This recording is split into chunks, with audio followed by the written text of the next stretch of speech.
Good morning बच्चों हमने last class में जो स्टेट्स का पार्ट लिया था तो उसमें हमने ओपन एंडेड सीरीज के बारे में डिस्कस किया था और समझा था कि किस तरीके से जो ओपन एंडेड सीरीज होती है उनसे किसी भी तरह की कैलकुलेशन करने के लिए हम उसके एक्चुअल ग्रुप और एक्चुअल फ्रिक्वेंसीज को कैलकुलेट करते हैं। उसमें हमने दो कैटेगरी की सीरीज पढ़ी थी। एक तो हमने देखी थी लेस देन वाली, से कम वैल्यू वाली, और एक देखी थी हमने मोर देन वाली, यानी कि इससे अधिक वैल्यू वाली। तो हमने वहाँ समझा था कि कैसे हम उनसे एक्चुअल ग्रुप और एक्चुअल फ्रिक्वेंसी निकालते हैं ताकि हम सही कैलकुलेशन करके और एक रिज़ल्ट पर पहुँच सकें। अब बेटा कभी कभी जो क्वेश्चन आता है हमारा, तो उस क्वेश्चन में हम ये देखते हैं कि ये जो लेस देन और मोर देन वाली जो सीरीज है ये कभी कभी मिक्स रूप में हमको दिखाई देती है, यानी कि एक ही सीरीज में हमको लेस देन भी मिलता है तो मोर देन भी मिलता है। तो उस कंडीशन में हम कैसे उसके एक्चुअल ग्रुप और एक्चुअल फ्रिक्वेंसीज को निकालते हैं, तो एक बार हम उसका एक एग्जाम्पल लेकर के समझते हैं और देखते हैं कि कैसे हम उसकी कैलकुलेशन करते हैं। देखिए बेटा, हम यहाँ पर एक एग्जाम्पल ले रहे हैं जिसमें हमने मान लेते हैं ये हमने लिया मार्क्स, प्राप्तांक, और प्राप्तांक में हमने बोल दिया less than 40, less than 50, less than 60। फिर बोला गया हमसे 62, 70, 60, 70 to 80। फिर बोला गया मोर देन 80, मोर देन 90। और यहाँ पर हमको बता दिया इसने नंबर ऑफ स्टूडेंट्स। इसमें हमको वैल्यूज़ दे रखी है। लेस देन 40 में है 5 स्टूडेंट, लेस देन 50 में उसने बता दिया हमको 8 स्टूडेंट्स, और लेस देन 60 में बता दिया उसने हमको 10 स्टूडेंट्स। फिर यहाँ 60 to 70 में 10 स्टूडेंट्स, उसके बाद में 70 to 80 में भी हमारे ये हो गए 15 स्टूडेंट्स। उसके बाद में आपको बोला more than 80 25 student, and more than 90 उसमें उसने बोल दिया हमको 10 स्टूडेंट्स। ये हमारे सामने क्वेश्चन है। तो अब इसमें देखिए बेटा, ना तो हमको ये लेस देन सीरीज नज़र आ रही है, ना हमको ये मोर देन सीरीज नज़र आ रही है, और ना हमको ये एक्चुअल ग्रुप और एक्चुअल फ्रिक्वेंसी वाली सीरीज नज़र आ रही है। यहाँ वास्तविकता में हम देख रहे हैं तो हमको क्या दिखाई दे रहा है बेटा, तो इसमें लेस देन भी है, मोर देन भी है, और कुछ ग्रुप में भी हमको वैल्यूज यहाँ पर दे रखी है। और हम इस बात को बहुत अच्छे से जानते हैं कि स्टेट्स में किसी भी सीरीज से हमको अगर रिजल्ट जानना है तो उसके एक्चुअल ग्रुप और एक्चुअल फ्रिक्वेंसीज का हमको पता होना बहुत ज़रूरी होता है। तो देखिए बेटा, हम इसमें पहले एक्चुअल ग्रुप और एक्चुअल फ्रिक्वेंसीज निकालेंगे। तो किस तरीके से निकालेंगे, तो ध्यान दीजिएगा, हम यहाँ पर ग्रुप बनाएंगे। अब ग्रुप बनाने के लिए मैंने आपको सिंपल सा सिस्टम बताया है कि एक बार आपको पूरी सीरीज को एनालिसिस करना है और देखना है कि सीरीज में जो ग्रुप्स हैं वो कितने कितने डिफरेंसेज में आपको दिखाई दे रहे हैं। तो हमने देखा लेस देन 40 या लेस देन 50 या लेस देन 60। फिर बोला 60 to 70, 70 to 80। फिर बोला मोर देन 80 और मोर देन 90। कहने का मतलब है यहाँ पर हम अगर देखें तो हमको 10 के डिफरेंसेज से ग्रुप नज़र आ रहे हैं। तो हम ये जो ग्रुप बनाएंगे वो 10 के डिफरेंसेज से ही बनाएंगे हम। तो देखिए कैसे बनाएंगे हम। सबसे पहले इसने बोला लेस देन 40, यानी कि 40 से कम। तो 40 से कितना कम लेंगे हम, तो 40 से हम 10 कम लेंगे। 40 में से अगर हम 10 कम कर देते हैं तो कितना आ जाता है बेटा, 30 आ जाता है। तो यानी हमारा ग्रुप बन गया फर्स्ट 30 to 40। आगे बात समझ में। फिर उसने बोला लेस देन 50, 50 से कम। तो 50 से कितना कम लेना है हमको, तो बेटा 50 से हमको 10 कम लेना है। 50 से 10 अगर हम कम करते हैं तो कितना आता है, 40। तो यानी कि नेक्स्ट ग्रुप हमारा बन जाता है 40 to 50। फिर इसने बोला आपसे लेस देन 60, 60 से कम कितनी वैल्यू है, वो वैल्यू हम बाद में देखेंगे। लेस देन 60, 60 से कम, तो 60 से कितना कम करना है हमको, 10 कम करना है। तो 60 में से 10 कम करेंगे तो बेटा कितना आएगा, 50 आ जाएगा। यानी ग्रुप बन गया 50 to 60। फिर आगे इसने हमको ग्रुप दिया हुआ है 60 to 70। अब देखिए ग्रुप उसने खुद ने हमको एक्चुअल ग्रुप दे रखा है 60 to 70। तो एक्चुअल ग्रुप है, यानी कि ये ओपन एंडेड नहीं है, तो हम इसको एज इट इज लिख देंगे 60 to 70। फिर अगला ग्रुप भी हमारा इसने दे रखा है 70 to 80। ये भी एग्जैक्ट हमको दिया हुआ है, तो इसको भी हमने एग्जैक्ट ही लिख देना है 70 to 80। फिर यहाँ बोला गया मोर देन 80, यानी कि 80 से अबव। तो 80 से अबव कितना लेना है आपको, तो जो वेरिएशन हम शुरू से लेते आए हैं वही हमको आगे फॉलो करना है। 80 से ज़्यादा लेना है, कितना ज़्यादा लेना है हमको, 10 ज़्यादा लेना है। तो 80 में अगर हम 10 जोड़ देते तो कितना हो जाता है बेटा, 90 हो जाता है। यानी हमारा ग्रुप बन गया 80 से लेकर के 90 तक। लेस देन है तो कम कर दो, मोर देन है तो ऐड कर दो। फिर बोल रहा है मोर देन 90, 90 से अधिक, 90 से कितना अधिक, तो वही 90 से 10 अधिक लेना है आपको। तो 90 से 10 करेंगे तो कितना आ जाएगा 100, यानी 90 to 100। ये हमारे क्या बन गए बेटा, एक्चुअल ग्रुप बन गए। अब एक्चुअल ग्रुप बन गए तो हमको एक्चुअल फ्रिक्वेंसी भी निकालनी पड़ेगी। क्यों निकालनी पड़ेगी फ्रिक्वेंसी? क्या सर हम इन्हीं फ्रिक्वेंसी को एज इट इज नहीं लिख सकते? तो बिल्कुल नहीं लिख सकते बेटा। क्यों नहीं लिख सकते वो देखिए, यहाँ बोला कि लेस देन 40, 40 से कम मार्क्स प्राप्त करने वाले स्टूडेंट कितने हैं 5। फिर उसने बोला लेस देन 50, 50 से कम मार्क्स प्राप्त करने वाले कितने हैं 8। अब देखो बेटा, जिस बच्चे ने 40 से कम अंक प्राप्त किए हैं तो उसने 50 से कम ऑटोमेटिकली किए होंगे। इसका मतलब ये जो 5 बच्चे हैं वो इसमें शामिल है। आगे उसने बोला लेस देन 60, 60 से कम, तो जिन बच्चों ने 40 से और 50 से कम अंक प्राप्त किए हैं तो सिंपल सी बात है उसने 60 से भी कम अंक प्राप्त किए हैं। तो 60 से कम वाले बच्चे कितने हैं 10, तो 10 में ये बच्चे शामिल हैं। तो यानी कि यहाँ पर जो बच्चे हैं वो एक दूसरे के ग्रुप में इन्वॉल्व हैं, जबकि हमने सारे ग्रुप अलग अलग कर लिए। देखो इन सभी ग्रुपों में हमारी कोई भी ग्रुप की वैल्यू एक दूसरे में मर्ज नहीं हो रही। ये ग्रुप हमारा 30 से स्टार्ट होता है और 40 पे ख़त्म हो जाता है, और फिर अगला ग्रुप 40 से स्टार्ट होता है और 50 पे ख़त्म होता है, फिर अगला ग्रुप 50 पे स्टार्ट होता है 60 पे ख़त्म होता है। यानी कोई वैल्यू हमारी मिक्स नहीं हो रही। तो जब वैल्यू हमारी मिक्स नहीं हो रही तो हम फ्रिक्वेंसी को भी मिक्स नहीं करेंगे, हम उनको अलग अलग कर लेंगे। तो देखो इसकी हम एक्चुअल फ्रिक्वेंसी निकालेंगे, तो एक्चुअल फ्रिक्वेंसी कैसे निकलेगी हमारी? इसने बोला कुछ नहीं है, बिल्कुल सिंपल है, जैसा क्वेश्चन कहता जाता है हमको वैसा करना है, बड़े आराम से हमारा क्वेश्चन सॉल्व हो जाता है। इसने बोला लेस देन 40, 40 से कम कितने बच्चे हैं 5।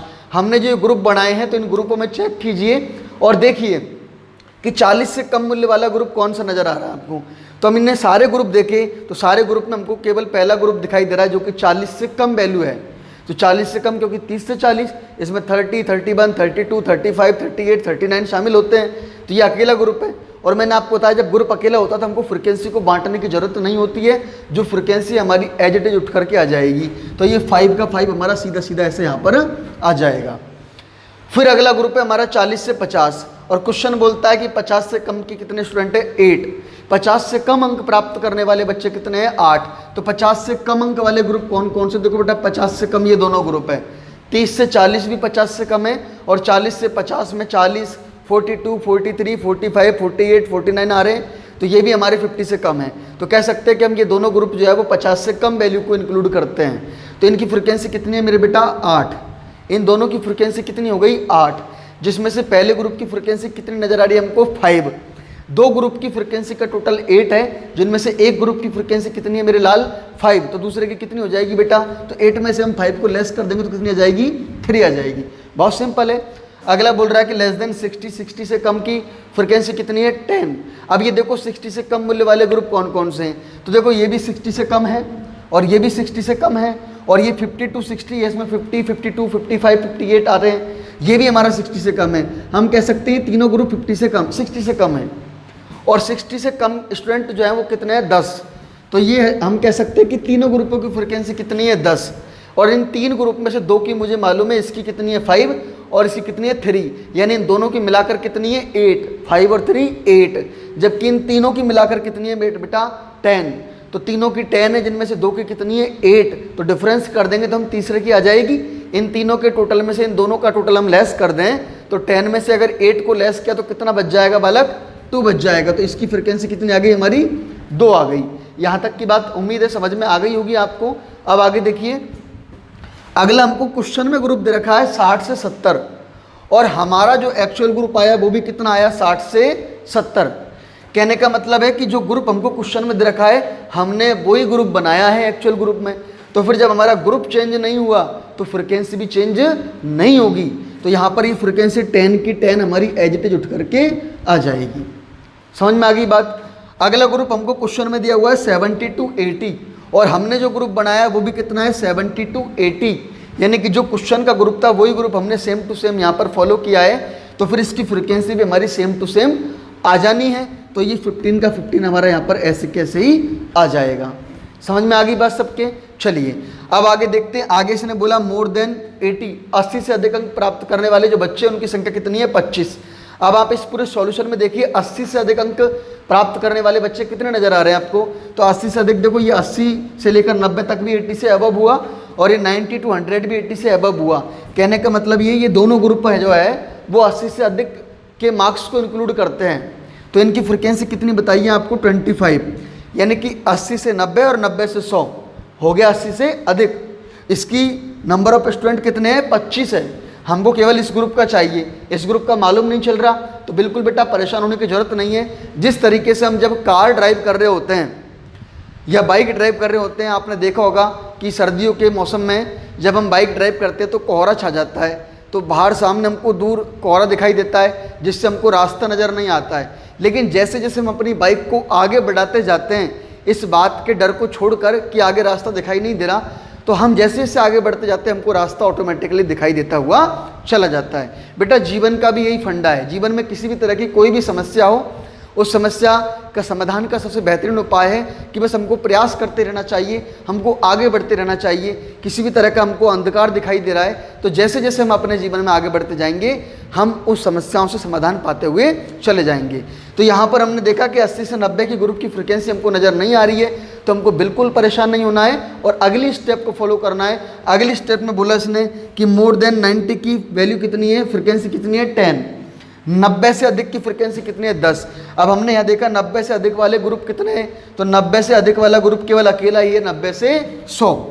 तो जब ग्रुप अकेला है तो फ्रिक्वेंसी बांटने की जरूरत नहीं होती है, तो ये फ्रिक्वेंसी 10 की 10 हमारी यहाँ पर आ जानी है, आ गई। अब देखो बेटा एक कदम हम वापस लेते हैं। इन दोनों ग्रुपों की फ्रिक्वेंसी का टोटल कितना था मेरे लाल 25, जिनमें से इसकी मुझे मालूम चल गई कितनी है 10। तो दोनों के टोटल में से एक की मैं अगर लेस कर दूंगा तो दूसरे की मेरे को मालूम चल जाएगी, सिंपल सी बात है। तो इन दोनों के टोटल कितना है बेटा 25, उसमें से हम लेस कर देंगे, इसकी कितनी आई बेटा 10। 25 में से 10 को लेस किया तो कितना आ गए 15। और ये हमारे एक्चुअल ग्रुप और एक्चुअल फ्रिक्वेंसी जिस तरीके से बन जाती है, तो समझ में आ गई आपको। इस तरीके से हमको इनको निकालना होता है। चलिए अब आगे बढ़ते हैं और एक कंसेप्ट और समझते हैं। देखिए बेटा होता क्या है, ये जो हमारी इस तरह की वैल्यूज़ थी ये ओपन एंडेड सीरीज में थी, और हमने देखा कि जो कंटिन्यूस सीरीज होती है हमारी, वो कंटिन्यूस सीरीज भी कितने प्रकार की होती है बेटा। तो आपको पता है, मैंने पिछली वीडियो में बताया है आपको कि बेसिकली हमारी जो सीरीज होती है, श्रेणियाँ होती है, वो 3 प्रकार की होती है। इंडिविजुअल सीरीज यानी कि व्यक्तिगत श्रेणी, डिस्क्रीट सीरीज यानी कि खंडित श्रेणी, और कंटिन्यूस सीरीज यानी कि अखंडित या सतत श्रेणी। और जो हमारी कंटिन्यूस सीरीज होती है वो भी हमारी 2 कैटेगरी की होती है। एक तो होती है हमारी एक्सक्लूसिव सीरीज और दूसरी होती है हमारी इंक्लूसिव सीरीज। जिन बच्चों ने पिछली वीडियो नहीं देखी है वो बच्चे कृपया करके पिछली वीडियो जरूर देख लें, ताकि आपको स्टेट्स के सारे टॉपिक्स बड़ी आसानी से क्लियर होते हुए चले जाएं। क्योंकि बेटा अगर आप स्टार्टिंग से सारी बातों को समझते हुए चलोगे तो ऐसी कंडीशन में आप सब कंसेप्ट्स को बहुत अच्छे से क्लियर कर पाओगे। और ये विश्वास मानिए, आप अगर रेगुलर स्टडी करते हो और हर कंसेप्ट को समझते हुए आगे बढ़ते हो तो आप अपनी एग्ज़ाम में बहुत अच्छे मार्क्स ला सकते हो। बहुत अच्छे का मतलब होता है बेटा 90+ हम बड़े आराम से ला सकते हैं। और ये मैं बनी बनाई बातें नहीं बोल रहा हूँ, ये मेरे पास में बहुत सारे बच्चों का प्रूफ भी है इसके लिए कि वो बच्चे एक्चुअल में 90 अबव लेके आते हैं। कई बार हम सुनते हैं सोसाइटी में इस तरह की बातें होती है कि कॉलेज में अच्छे मार्क्स नहीं आते, और बेसिकली ये भी कहा जाता है कि कोटा यूनिवर्सिटी में तो बिल्कुल नहीं आते। तो बेटा ऐसा कुछ नहीं है। यूनिवर्सिटी चाहे कोटा हो चाहे राजस्थान हो, अगर बच्चा रेगुलर स्टडी करता है, मेहनत करता है, तो वो किसी भी सब्जेक्ट में बहुत अच्छा स्कोर कर सकता है। ठीक है, तो देखिए हम समझते हैं। मैंने आपको पिछली वीडियो में बताया है, एक तो हमारी एक्सक्लूसिव कंटिन्यूस सीरीज होती है और दूसरी हमारी इंक्लूसिव कंटिन्यूस सीरीज होती है। तो मैंने छोटा सा एक एग्जांपल देके आपको समझाया था कि जैसे हमारी एक्सक्लूसिव जो सीरीज होती है यानी कि अपवर्जित श्रेणी, उसमें जो ग्रुप होते हैं हमारे वो इस तरीके से होते हैं 0 से 10, 10 से 20, 20 से 30 और 30 से 40। हम एक एग्जाम्पल ले लेते हैं यहाँ पर। ठीक है, ये एक्सक्लूसिव सीरीज होती है हमारी। इंक्लूसिव की अगर हम बात करें तो इंक्लूसिव सीरीज हमारी इस तरीके से होती है कि 0 to 9, 10 to 19, 20 to 29 और 30 to 39 इस तरीके से होती है। ये जो आगे वाली वैल्यूज होती है हर ग्रुप के लिए L1 कहलाती है, और पीछे वाली जो वैल्यू होती है वो हमारी L2 कहलाती है। L1 का मतलब होता है बेटा lower limit of the group, और ये जो होती है हमारी L2 ये होती है upper limit of the group. यानी कि वर्ग की निम्न सीमा, जैसे कि पहला वर्ग हमारा 0 से 10 है तो उसकी निम्न सीमा 10 हो गई, और उच्च सीमा कितनी हो गई, सॉरी निम्न सीमा 0 हो गई और उच्च सीमा कितनी हो गई 10। तो ये आगे वाली L1 कहलाती है, पीछे वाली L2 कहलाती है, दोनों में। ठीक है, अब देखिए एक्सक्लूसिव में क्या पहचान होती है। एक्सक्लूसिव सीरीज में जो पिछले ग्रुप का L2 होता है वो अगले ग्रुप के L1 के बराबर होता है। पिछले ग्रुप का जो L2 होता है वो अगले ग्रुप के L1 के बराबर होता है। लेकिन इंक्लूसिव सीरीज में पिछले ग्रुप का जो L2 है वो अगले ग्रुप के L1 के बराबर नहीं होता। पिछले ग्रुप का जो L2 होता है वो नेक्स्ट ग्रुप के L1 के बराबर नहीं होता, बल्कि उनमें कुछ ना कुछ डिफरेंट पाया जाता है। बेटा यहाँ पर मैंने एग्जाम्पल में जो डिफरेंस लिया है पिछले ग्रुप के L2 और अगले ग्रुप के L1 के बीच में, तो 1 का डिफरेंस लिया है। लेकिन जरूरी नहीं है कि 1 का ही डिफरेंस हो, ये डिफरेंस 1 से ज़्यादा भी हो सकता है और 1 से कम भी हो सकता है, लेकिन सभी ग्रुपों में डिफरेंस हमारा सेम होता है। ठीक है, तो अब देखिए कई बार हमको जो कैलकुलेशन करनी होती है तो वहाँ पर हमको ये जो इंक्लूसिव सीरीज है इसको हमको कन्वर्ट करना होता है किसमें, एक्सक्लूसिव सीरीज में। तो हम उस कैलकुलेशन पे आए उससे पहले ही मैं आपको इसको बता देता हूँ कि किस तरीके से हम इंक्लूसिव सीरीज को एक्सक्लूसिव में कन्वर्ट करते हैं, बदलते हैं, ताकि हम सही वैल्यूज को कैलकुलेट कर सकें। तो देखिए बेटा, इसके लिए हम एक एग्जांपल लेकर के समझते हैं और देखते हैं कि कैसे हम एक इंक्लूसिव सीरीज को एक्सक्लूसिव सीरीज में बदलेंगे। ये बेसिक बातें हम पढ़ रहे हैं जो कि हमारे आगे के जो चैप्टर्स हैं उनको समझने के लिए बहुत ही कंपलसरी है, इसलिए हमको इनको अभी से ही बिल्कुल क्लियर करते हुए चलना है। तो देखो बेटा, यहाँ पर मैं एक एग्जाम्पल ले रहा हूँ। मैंने ये एग्जाम्पल में सैलरी ले ली वैल्यूज के लिए, और यहाँ पर मैंने ले लिया 0 to 90, यहाँ मैंने ले लिया 100 to 190, यहाँ मैंने ले लिया 200 to 290, यहाँ मैंने ले लिया 300 to 390, और यहाँ ले लिया 400 to 490। एक और ले लेते हैं 500 to 590। और ये मैंने नंबर ऑफ एम्प्लॉइज ये ले लिए मैंने 10, 15, 20, 10, 5 और 15, इस तरीके से। ठीक है, अब देखो इसमें हमने देखा तो हमको एक ग्रुप नज़र आ रहे हैं। ग्रुप से हमको पता चला कि हमारी कंटिन्यूस सीरीज है, लेकिन कंटिन्यूस सीरीज के भी 2 टाइप होते हैं हमारे, एक्सक्लूसिव और इंक्लूसिव। एक्सक्लूसिव की पहचान मैं अभी भी बता चुका हूं आपको, और पिछले वीडियो में मैंने डिटेल से बताया है। जिन बच्चों ने पिछली वीडियो नहीं देखी है, मैं फिर कह रहा हूँ जरूर से सारी वीडियो देखनी है हमको, ताकि हम बिना कोई प्रॉब्लम के आगे बढ़ते हुए चले जाएँ।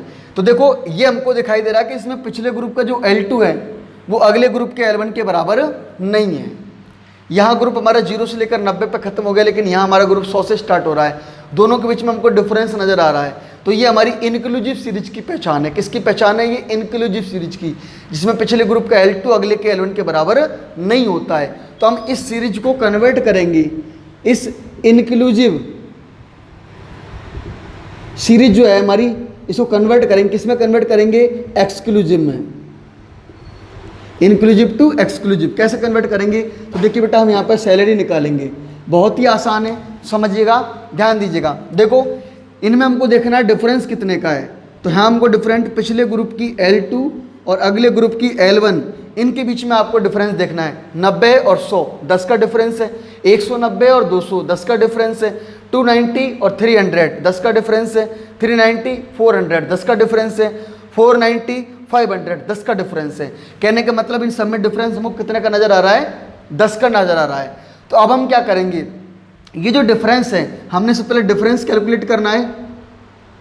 डिफरेंस कितना आया बेटा? हमारा 10 का आया। अब सेकंड स्टेप में हम क्या करेंगे, जो आपका डिफरेंस आया है उस डिफरेंस को 2 से डिवाइड कर देंगे, यानी इसको आधा कर देंगे। 10 को हम 2 से डिवाइड करेंगे, कितना आ जाएगा बेटा? 5 आ जाएगा।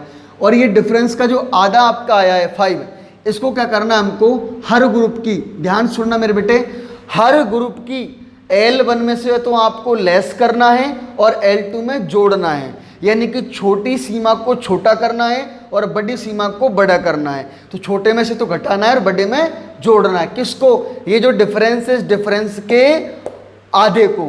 तो बेटा आधा कितना था हमारा? 5 को हमको L1 में तो लेस करना है और L2 में ऐड करना है, क्योंकि छोटे को नीचे लाएंगे और बड़े को ऊपर ले जाएंगे, दोनों एक जगह पर जाकर के मिल जाएंगे। तो देखिए समझते हैं हम। पहले हम ग्रुप की बात करें, पहले ग्रुप में L1 कितनी है मेरे बेटा? 0 है। अब 0 में से मैं डिफरेंस का आधा यानी कि 5 अगर लेस करता हूँ, तो 0 में से अगर मैं 5 लेस करूँगा तो कितने आएंगे? तो बेटा -5 आएंगे। कितने आएंगे? -5 आएंगे।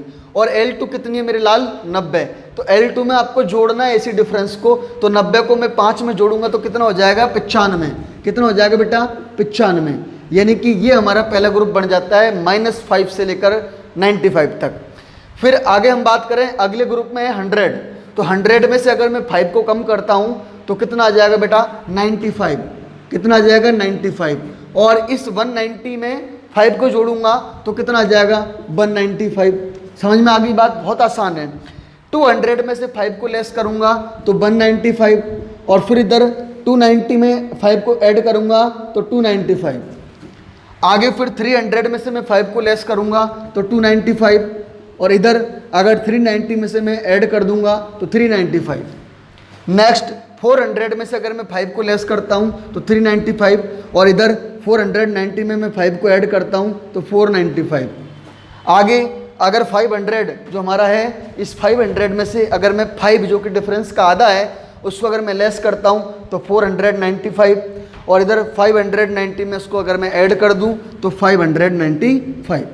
अब आपने क्या देखा, आपने एक बात तो ये देखी कि ऐसा करने पर जो पिछले ग्रुप की L2 और अगले ग्रुप की L1 के बीच में जो डिफरेंस था, उस डिफरेंस के आधे को हर ग्रुप की L1 में से लेस करने और हर ग्रुप की L2 में जोड़ने पर हमने क्या पाया, पिछले ग्रुप की L2 अगले ग्रुप की L1 के क्या हो गई बेटा, बराबर हो गई।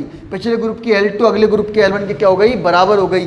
पिछले ग्रुप की L2 सभी ग्रुप में L1 के बराबर हो जाती है। इनकी फ्रीक्वेंसी की बात करें तो फ्रीक्वेंसी हमारी ऐसे कैसे आ जाएगी, 10, 15, 20, 10, 5 और 15, इस तरीके से। आई बात समझ में। तो ये हमारे इस तरीके से ग्रुप बन जाते हैं। हमने यहाँ पर इंक्लूसिव सीरीज को किसमें बदल लिया, एक्सक्लूसिव में बदल लिया, यानी कि समावेशी श्रेणी को हमने परिवर्तित कर लिया किसमें बेटा, अपवर्जी श्रेणी में। अब एक बात और समझनी है आपको, तो वो देखिए क्या, कि यहाँ पर जो ये वैल्यू आपकी नेगेटिव में आई है, कैसे आई है बेटा, ये -5, क्योंकि 0 थी हमारी स्टार्टिंग, और 0 में से हमने 5 को लेस किया तो वो वैल्यू नेगेटिव में आ गई, तो वो कितनी आ गई, -5 आ गई। अब आपको इस बात का ध्यान रखना है कि यहाँ पर जब वैल्यू 0 होती है, देखो दो कंडीशन हमारे सामने होती है। एक कंडीशन तो ये होती है, क्योंकि नॉर्मली वैल्यू बेटा नेगेटिव में नहीं होती, नॉर्मली हमारी वैल्यू जो नेगेटिव में नहीं होंगी, इसलिए अगर कोई वैल्यू हमारी नेगेटिव आ रही है तो फिर इसको हम -5 नहीं बोलकर कितना बोल लेंगे बेटा, 0 बोल लेंगे। यानी कि पहला ग्रुप हम क्या बना लेंगे, पहला ग्रुप हम -5 से स्टार्ट करने के बजाय कितने से स्टार्ट कर लेंगे मेरे बेटा, 0 से स्टार्ट कर देंगे। किससे स्टार्ट कर देंगे हम, 0 से स्टार्ट कर लेंगे। ये क्यों स्टार्ट कर लेंगे, क्योंकि यहाँ पर वैसे तो हमारा -5 आ रहा था जो हमने 2 मिनट पहले देखा, लेकिन बेटा नॉर्मली हमारी जो वैल्यूज होती है वो नेगेटिव में नहीं होती, इसलिए हम इसको 0 बोलेंगे। हाँ, अब किस कंडीशन में हमारी वैल्यू को हम नेगेटिव मान सकते हैं या नेगेटिव हमारी हो सकती है, तो जैसे देखो प्रॉफिट और लॉस का मामला होता है, जहाँ आपको प्रॉफिट दिए होते हैं, तो प्रॉफिट 2 कैटेगरी में होता है, एक तो पॉजिटिव प्रॉफिट जिसको हम प्रॉफिट बोलते हैं, और एक नेगेटिव प्रॉफिट जिसको हम लॉस बोल सकते हैं। तो जब आपको किसी बिजनेस के प्रॉफिट लॉस के बारे में बताया गया है, तो वहाँ पर अगर आपकी वैल्यू अगर इस तरह का सॉल्यूशन करने की वजह से नेगेटिव आती है तो हमको नेगेटिव ही लिखना है, क्योंकि प्रॉफिट हमारे नेगेटिव में हो सकते हैं। इसी तरह हम बात करें, टेम्परेचर होता है हमारा, तापमान होता है, तो टेम्परेचर हमारा नेगेटिव भी हो सकता है, पॉजिटिव भी हो सकता है। कभी कभी टेम्परेचर कुछ जगहों पर जो है 0 से भी कम हो जाता है, नेगेटिव में चला जाता है, तो टेम्परेचर की वैल्यू हमारी नेगेटिव हो सकती है, इसलिए हम इसको नेगेटिव में लिख सकते हैं। बाकी नॉर्मली हमारी जो वैल्यूज होती है वो नेगेटिव में नहीं होती है, इसलिए अगर किसी रीजन से नेगेटिव वैल्यू आ रही है तो हम उसको क्या बोल देंगे, 0 बोल देंगे। समझ में आ गई बात। तो अब हमारा पहला ग्रुप 0 से 95 हो जाएगा, बाकी सारे ग्रुप हमारे एज इट इज रह जाने हैं। तो समझ में आया आपको कि किस तरीके से हम एक इंक्लूसिव सीरीज को एक्सक्लूसिव सीरीज में कन्वर्ट करते हैं। आगे बात समझ में, ठीक है बेटा। तो आज की क्लास में हमने समझा कि किस तरीके से जो ओपन एंडेड सीरीज होती है, जो कि हमारी 2 कैटेगरी की होती है, एक तो लेस देन वाली और एक मोर देन वाली, तो उनके जो मिक्सअप है उस मिक्सअप से भी हम किस तरीके से एक्चुअल ग्रुप और एक्चुअल फ्रिक्वेंसीज निकालते हैं। और दूसरा हमने देखा कि अगर हमको इंक्लूसिव सीरीज दे रखी है तो उसको हम एक्सक्लूसिव में कैसे कन्वर्ट करते हैं। ठीक है बेटा, तो ये हमारी बेसिक बातें हुई। अब आगे की जो क्लास है हमारी, उसमें हम हमारा चैप्टर स्टार्ट करेंगे। अभी तक हम बेसिक बातों को समझ रहे थे ताकि हम आगे की बातों को बहुत अच्छे से समझ सकें। नेक्स्ट क्लास से हम अपने चैप्टर को स्टार्ट करेंगे। बुक को फॉलो करते हुए आपको समझना है, और हम पूरा प्रयास करेंगे आपको घर बैठे ही ऑनलाइन यूट्यूब चैनल इनक्रेडिबल आश्रम के माध्यम से सारी बातें बहुत अच्छे से समझाने की, ताकि आप घर बैठे ही बैठे बिना किसी परेशानी के सही बातों को पढ़ते रहें, समझते रहें और आपका टाइम बहुत अच्छे तरीके से यूज हो सके, कंज्यूम हो सके, वो वेस्ट ना जाए। तो हम कल से चैप्टर लेंगे, जिसमें हम चैप्टर जो लेंगे वो लेंगे मेजरमेंट ऑफ सेंट्रल टेंडेंसीज, यानी कि केंद्रीय प्रवृत्ति के माप। तो केंद्रीय प्रवृत्ति के जो हमारे माप होते हैं, जिनमें बेसिकली हमारा मीन आता है, तो मीन में चाहे हमारा वो अर्थमेटिक मीन हो, चाहे वेटेड एवरेज हो, चाहे ज्योमेट्रिक मीन हो, चाहे हार्मोनिक मीन हो, चाहे मूविंग एवरेज हो, इनके बारे में हम बातें करेंगे। सेकंड होता है हमारा मीडियन, मध्य का, जो आपने 10th क्लास में पढ़ रखा है। और एक होता है हमारा थर्ड पे बहुलक, यानी कि मॉड। तो इनके बारे में हम समझेंगे। और हमको यहाँ पर जो पढ़ना है, जैसे बेटा आपने 10th क्लास में जो पढ़ा, तो वहाँ एक माइनर लेवल पे आपको सारी बातें समझाई गई थी, क्योंकि हमारे सिलेबस में उसी तरीके से था। लेकिन अब हम यहाँ पर जो पढ़ेंगे तो एक ब्रॉड लेवल पे पढ़ेंगे। तो हम उन सभी चीज़ों को बिल्कुल कंसेप्ट के साथ में स्लोली समझते हुए आगे बढ़ेंगे, ताकि वो सारी पढ़ाई की बातें हैं वो आपके बीकॉम की क्लासेज में भी यूज हो, और आगे चलकर अगर आप किसी कंपटीशन एग्जाम देते हो तो वहाँ भी आपके काम में आए। क्योंकि बच्चों मैं आपको इस बात को बहुत अच्छे से क्लियर कर देता हूँ कि स्टेट्स जो है हमारा, वो मैक्सिमम कंपटीशन एग्जाम्स में आता है। मैक्सिमम कंपटीशन एग्जाम्स में स्टेट से क्वेश्चंस आते हैं। तो अगर आपको इन फ्यूचर गवर्नमेंट जॉब में जाने की भी इच्छा है, तो आपको स्टेट्स को बहुत अच्छे से फोकस करना चाहिए। और स्पेशली कुछ वैकेंसीज ऐसी होती हैं आपकी, जिनमें स्टेट्स जो है बच्चों के ग्रेजुएशन में होना जरूरी होता है। जैसे कि मैं भी आपको बात करूं, इन दिनों में ही अभी ASO यानी असिस्टेंट स्टैटिस्टिकल ऑफिसर के वैकेंसीज आई हुई है, उनके बच्चे फॉर्म भर रहे हैं। तो असिस्टेंट स्टैटिस्टिकल ऑफिसर जो है, उसकी वैकेंसी के फॉर्म केवल वो बच्चे ही भर सकते हैं जिन्होंने अपनी ग्रेजुएशन में स्टेट्स पढ़ी है।